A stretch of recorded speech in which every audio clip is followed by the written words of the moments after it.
मोहन भागवत ने मौजूदा शिक्षा प्रणाली पर उठाए सवाल, बोले बदलते समय के साथ चलो। लेकिन राष्ट्रीय स्वयंसेवक संघ आरएसएस प्रमुख मोहन भागवत ने हाल ही में मंदिर मस्जिद के नए मुद्दे उठाने पर नाराजगी जाहिर की थी।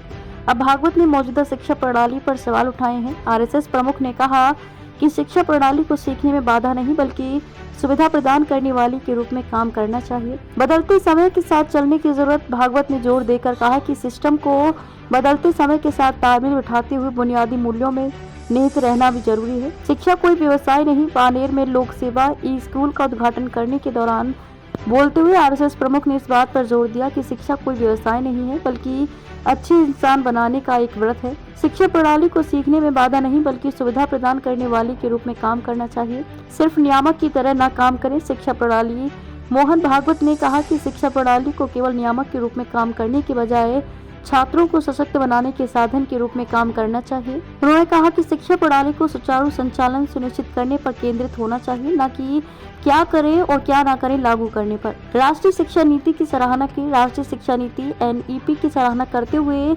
आरएसएस प्रमुख ने कहा कि इसे भले ही हाल ही में पेश किया गया हो, लेकिन इस तरह की प्रणाली के लिए चर्चा कई वर्षों से चल रही है। उन्होंने कहा कि कई स्कूल लंबे समय से मूल्य आधारित शिक्षा प्रदान कर रहे हैं।